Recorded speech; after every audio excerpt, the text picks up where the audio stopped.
So hi everyone, we're expecting quite a few more people, but I think we'll just kick off, and then if people arrive, Jane can just let them in. So it's really nice to see everybody, and thank you for joining us for one of our I Will Week webinars.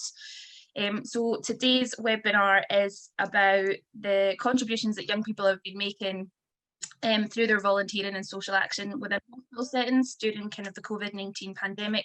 And we're really excited to be working in partnership with NHS Lothian on this, and have two fantastic young volunteers, Kieran and Amna, with us, who are going to share their experiences and lead most of the webinar.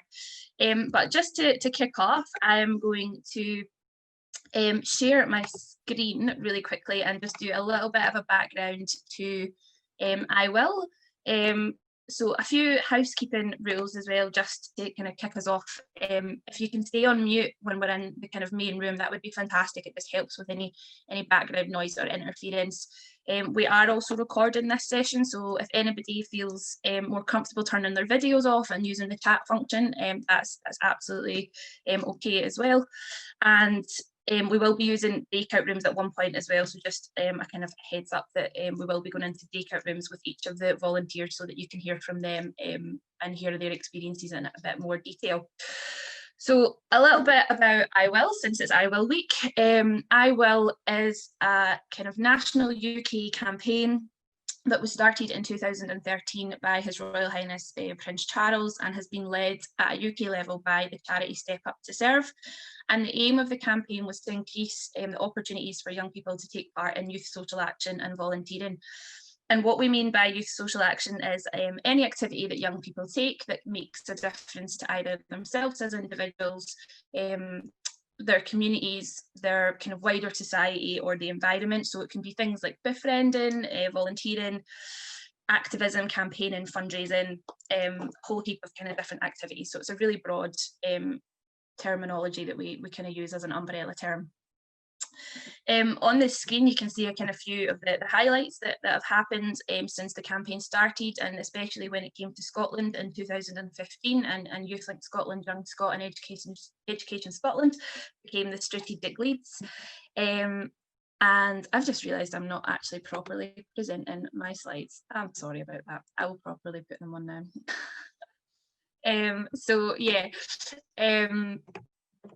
In 2016, we had the Scottish I Will Advisory Group as well. So they are made up with cross-sector leaders, and NHS Lothian sit within that Scottish I Will Advisory Group. So they're our kind of health representative.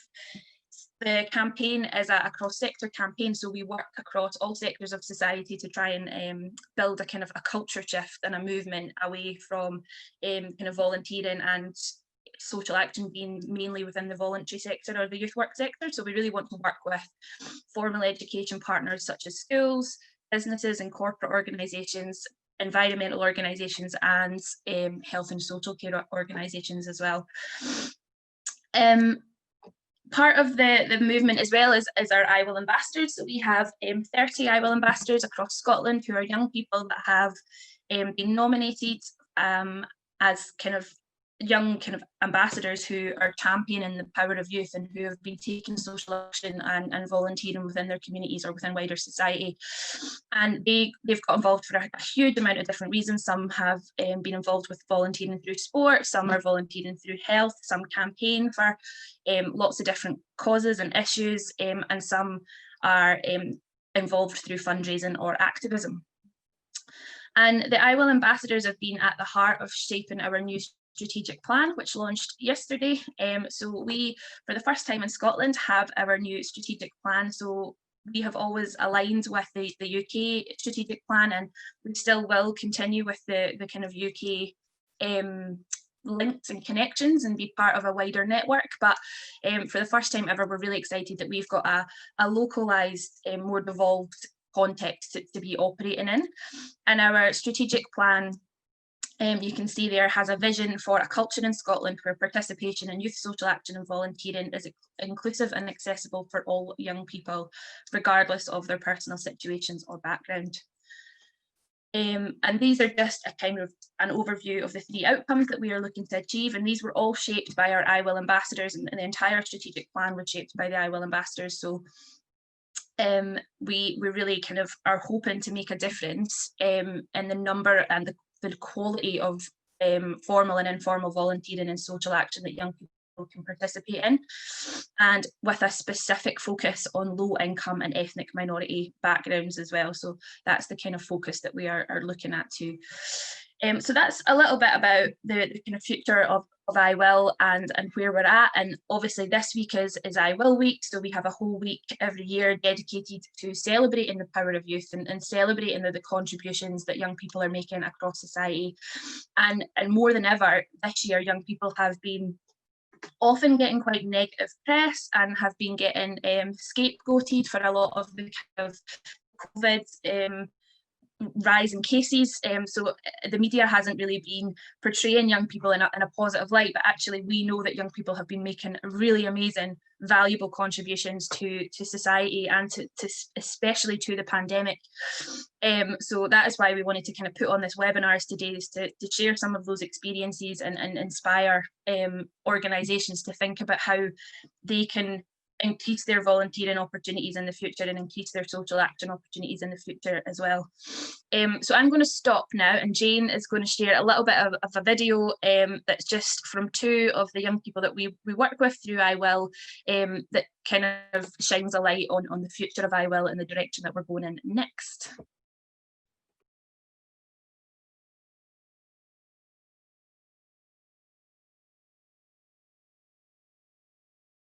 There has been a lot of progress since the first I Will pledge was made in Scotland in 2015.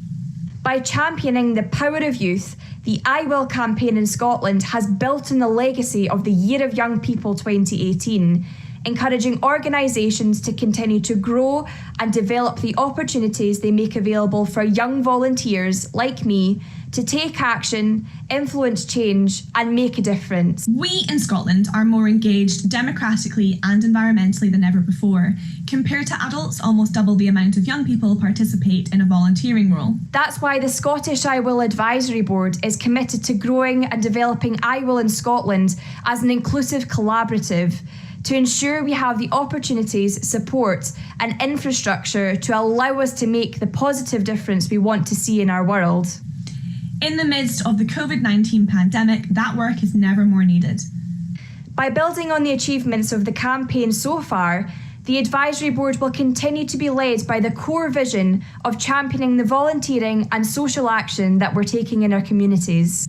They will continue to work with cross-sector partners across Scotland to further amplify our voices, bolster our ambitions and celebrate the achievement of young Scots through the power of youth. As I Will ambassadors, we have been at the forefront of developing a new Scottish I Will strategy that will lead us beyond 2020 and into the next phase of the campaign. A strategy that aligns with the Scottish National Volunteering for All framework, brings together the strength of both the I Will campaign and youth VIP recommendations, and it supports the vision of an inclusive volunteering landscape that benefits all young people in Scotland. Please join us on this journey and sign the Power of Youth Charter today.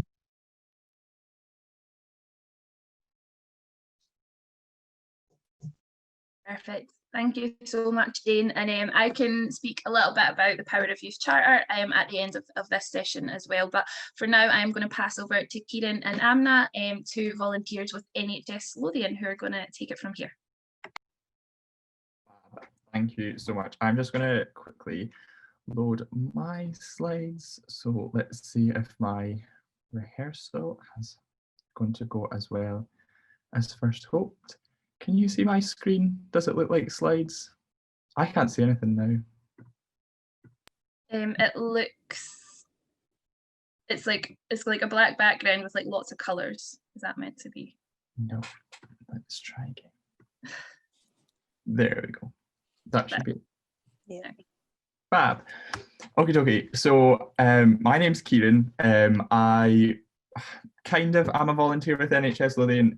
I've moved away from the health board to study in Dundee. So when I come home, I volunteer, but I'm still heavily involved as a youth volunteer ambassador, because obviously with COVID and everything that's going on, it's all virtual anyway. So I can can do that from my flat in Dundee. I also do a lot of work with Young Scott on the NHS Lothian panel, just trying to improve healthcare. So I also study medicine, so healthcare is kind of my thing. I volunteered with NHS Lothian for 2 years now. So I've got a fair bit of experience and a lot has changed over the 2 years. And I've been able to be part of some of that change. So yeah, very exciting. So hi guys, my name's Amna. I am an NHS volunteer. Unfortunately, just due to the recent situation, I've not been able to volunteer much, but I'm still a youth volunteer ambassador because most of the activities are online. So yes, I'm able to participate. And unfortunately, Kirsten's not able to make it, guys. So so I'm just going to quickly run over what volunteering looks like in NHS Lothian, particularly for young people. So from March to May, which was obviously kind of the peak of the pandemic, the time where there was kind of most fear for the NHS, I think 149 young people took on a volunteering role in Lothian. So this is across all the sites. I think when I think of NHS Lothian, I only really think of 3 main hospitals, but this was across all the kind of community hospitals as well. So in that short time, young people contributed 6,100 hours worth of volunteering. And this typically would have been Monday to Sunday, anytime from 7 a.m. to 9 p.m. So there was a lot of volunteering going on. And since May, we've not really lost many young people at all. 113 young people are still volunteering in Lothian, and they have contributed just over 10,000 hours worth of volunteering. So yeah, I think it's safe to say that young people make up quite a lot of the volunteers in Lothian. In my time volunteering, it's been mostly young people that I've met that are volunteers. And I know that we all enjoy it and we all have different reasons for doing it. And I think we'll kind of touch on them as the session goes along. But we are going to go into 2 breakout rooms shortly, and me and Amna are going to take both of them separately and then switch around and just kind of discuss the benefits of volunteering to us as a young person, and then also the benefits, what we think are the benefits to an organisation of having young people as volunteers. So I think Jane is going to organise the logistics, because if I did it, we'd have a mental breakdown. So once that's all sorted, me and Amna will get going. So yeah, I hope you enjoy it. Fab. So me and Amna are going to run through kind of some challenges for both us as young people volunteering in an organisation, and also how we think those can be overcome. Kirsten, if she was here, was going to discuss the challenges to an organisation, but unfortunately, because she's not here, we will kind of have to skip that bit out. But from the chats that I was having in my breakout rooms, I kind of already got a feeling that people are already building up an idea of what some of the challenges can be. So I'm going to hand over to Amna, and Amna's going to discuss the challenges for us as young people. So yeah, hi. So I think the barriers to young people can sometimes be not understanding the roles, sometimes not knowing what to expect either. The other thing is a lot of the everyone was thinking of the benefits to young people as confidence, but unfortunately not everyone has that, skill to actually increase their confidence in any situation. So a lot of people are shy. I think the other thing is that there's a lack of advertising information in the right places as well. I mean, I know me and Kieran will probably try and advertise it in our university, in colleges, and different schools. So yeah, there's that. And then there is also that charity versus NHS volunteering as well, as to see what you could say is what is better for each individual.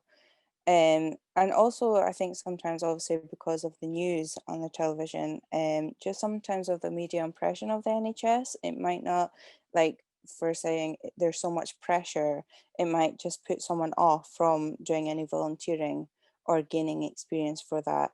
Um, some people also think that there's a barrier to the shifts and training, but there's actually not. It's very flexible. The other thing is the money and finances. So, for example, if there was an event to come, they wouldn't think they would be reimbursed for any travel money or things like that. But yes, it does. I'll hand it over to Kieran now. So yeah, I think Amna has summed up the barriers excellently. And I am just going to kind of say how we think those barriers could be overcome. So we equally understand that your organisation might not face those barriers, but if you expected that you would, then these are kind of the ways that we would find most beneficial to work around them. So for things like not understanding the role, so a lot of the time young people might not have a clear enough idea of what the role is. They might expect to come into the NHS volunteering and be doing clinical things, which is obviously a scary expectation to have because that just wouldn't work. So that doesn't happen. And also not understanding how it works and what the dynamic is. And we feel the best way to work around that is young person testimonies. So having young people who currently volunteer, and if you don't already have that, then you could have an adult sharing their experience of just what volunteering is, how it works in this organisation, and how they feel when they volunteer, what they do when they volunteer, where they volunteer, just all the little silly details that might be missed out when you just see like kind of a job description or a role description kind of thing. Advertisement of roles. So when I first started volunteering with NHS Lothian, I only found out because my friend told me about it. I never found out through school. There wasn't a lot of information online.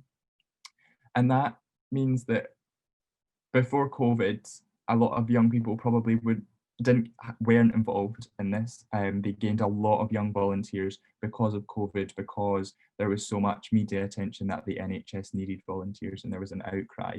So having good advertisement in the right places for young people is going to attract young people to volunteering. And one of the easiest ways is through schools, colleges and universities, because me and Amna discussed, if you are given an opportunity from your school or told about an opportunity from your school, you can trust it and you think it's going to be reputable and beneficial because it's coming from them. Your school aren't going to tell you to get involved in something that isn't worthwhile or they think is a silly idea.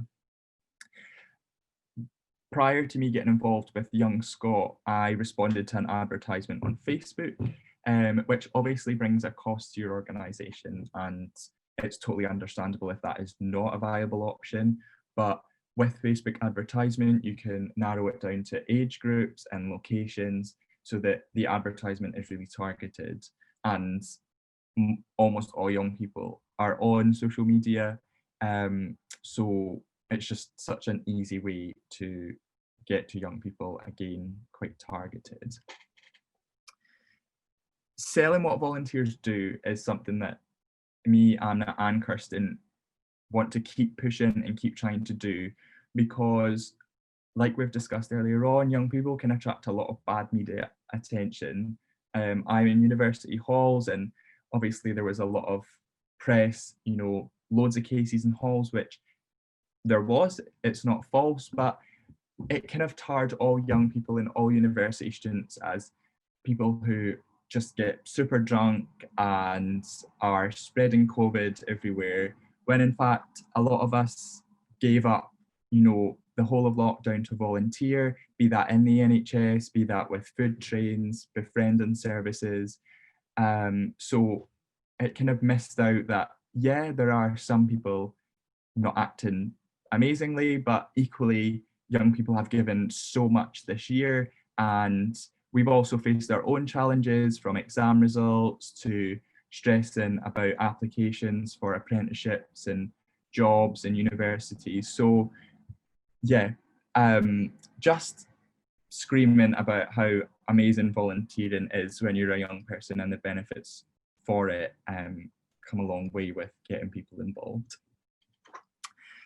And the last kind of things I'm going to discuss are accessibility. So one thing I discussed, I think, with my second focus group was finances. So a lot of organisations do have the ability to reimburse people for travel or for food if they've come to a long event, but sometimes in old rigid systems like the NHS, it can actually be really hard to claim back your expenses. So in the NHS, for a volunteer, you have to fill out a form, get it signed by your ward kind of supervisor or whatever department you are in the hospital. It's then you have to post it or give it to the person, the budget holder, who will then authorize it, and then it takes up to a month to get the cash. And it's not, it can take up to a month, it usually takes up to a month. So for a young person who doesn't have the cash there and then, or maybe does but is going to need it back in a couple of days, and they can't get that, then that is a barrier, and it's an unfortunate barrier that in the NHS there's virtually no way of getting around because it's such an old set system. Luckily, we've kind of done a few things so we can pre-purchase bus passes and give them to volunteers, but if they don't use a bus and they use a train instead, then they would have to wait that bit longer for their cash, which is a shame. So just ensuring that if you want to have young volunteers, that you are as accessible as possible. So another thing is making sure you offer volunteering that fits around school and university and apprenticeships and other training programs, because I volunteered with police, Scotland Youth Volunteers, and a lot of their work was targeted with older people and kind of like bogus workmen awareness and all these kind of things. So older people tend to be out during the day because they're retired and they don't work anymore. So I was having to take a lot of time out of my school work and out of school to go to Dobie's, for example, and share some crime prevention advice, which wasn't ideal. It didn't hugely impact me. I'm quite a hard worker and I managed to get around it. But for a lot of young people, that is going to be a challenge. So, and because it was offered, you don't want to take up the opportunity as well. So trying to make sure that your volunteering is as accessible as possible is a bonus to getting young people involved. And the last kind of thing I would say is, once you get young people, or if you already have young people, is setting up a kind of focus group, a bit like what NHS Lothian have as the Youth Volunteer Ambassadors, so that you can constantly develop your service and what you're offering young people. What I said in one of my focus groups is young people are quite confident nowadays. We get a lot of support at school to build up our confidence, and we are told to share our opinions in school. There's so many focus groups and student forums to harness our opinions. So that is quite a normal thing to young people nowadays. So getting young people involved and sharing their opinions on your volunteering service is an excellent way to just strengthen your relationship with them, kind of keep volunteers, but also you do have to manage young people's expectations because sometimes they can be slightly unrealistic. So it is a weighted balance. But I think I have said all I'd like to say on kind of ways around the barriers. I think mine and Amna's part of the session has kind of come to an end. I would love to hear any questions, as I think Amna would too. So you can absolutely tell us those. Is that some questions in the chat? I'm just looking now. Yeah, I think it's just the question that someone, I think there were strict rules about not involving volunteers under 18 in hospitals. Yeah, so I think in England and Scotland, there are different policies. So in Scotland, volunteers from 16 can be, people from 16, sorry, can volunteer in hospitals. But I think me and Kirsten and Anna discussed it might be slightly different in England. So yeah, there's a bit more flexibility here than I think there might be elsewhere. Yeah, I think what Kirsten was saying to both of us, that I think 16s can definitely apply for volunteering, but I think we're trying to go down to 14, age 14 even, because a lot of people are, interested in the role. So yeah, exactly. Kirsten is kind of rolling out something for 14 to 16-year-olds that's a bit less clinical than the typical volunteering role, so a bit less in the wards kind of thing, but kind of do music or arts with patients. So yeah, quite an exciting thing. But yeah, if you have, so I will quickly just say what I do, and then Anna can say what you do. So I started in A&E. I done kind of a year and a bit in A&E. I done a lot of work with distressed patients who were in A&E, be them intoxicated or be them older and kind of on their own. So I would acted as a befriender, but I'd also, there's no mealtime in A&E, so I'd kind of manage the meals whilst I was there.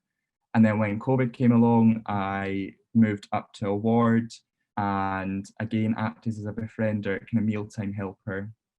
And I also helped distribute the donations to the hospital kind of evenly throughout all the wards and sites.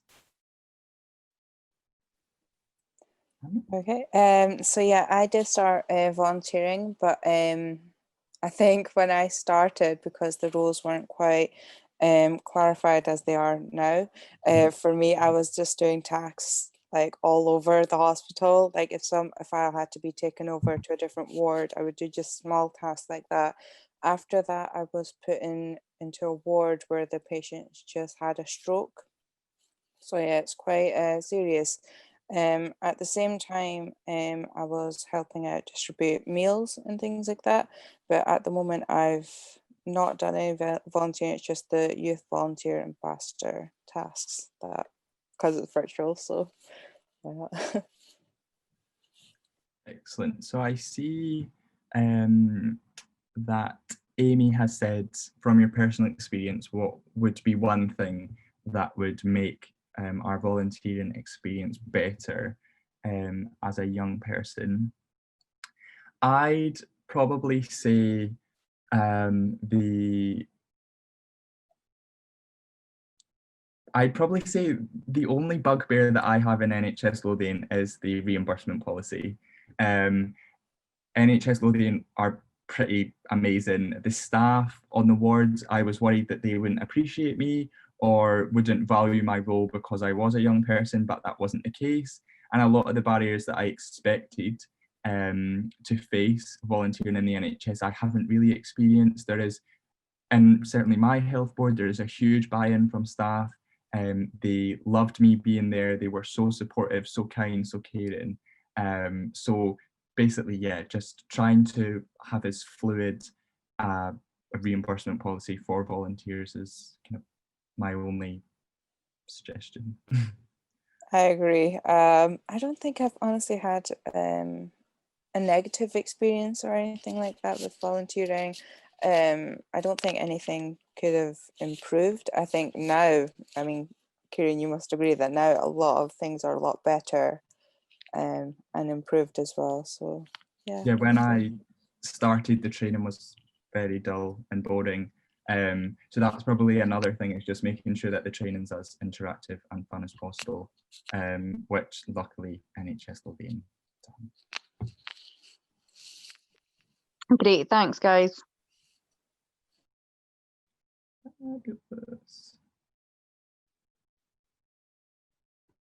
Oh, there's another question. What impact has your volunteering in health settings had on you personally? Kieran, you want to go for that one? Sure, yeah. So I developed a lot of experience working with patients prior to me coming to medical school. I was able to kind of develop my confidence, just my ability to understand people better. So I obviously surround myself with a lot of young people because I am a young person, and I don't have a lot of older family. So being able to come into the hospital and meet a lot of older people, I just was able to learn so many things from them, their life experience and their hints and tips on life, which sounds really cheesy, but it is really nice. And there's so many things that have stuck with me that I think about almost every day if I'm having a bit of a rubbish day. Yeah, I think volunteering has got a great deal to do with how much confidence I have now. I think I was a really anxious person when I started, but I think just, especially talking to elderly people, I don't know what it is, just about talking with them and sharing their experiences and just some memories they have. It's quite sweet. So yeah, and it's quite positive. I know sometimes when you go volunteering, it might be, like the certain situation is now, or what they've recently experienced, it can be quite negative.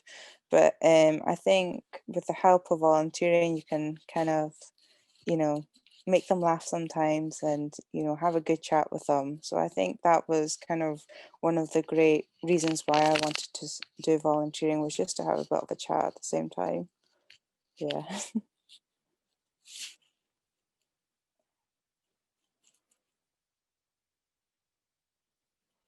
I don't think there's anything else. Is there anything you want to add, Jenny, before I think we finish up shortly? Yeah, I will. If you could stop sharing your screen for a sec, that would be fab. And then I will share mine very quickly, if it works. So,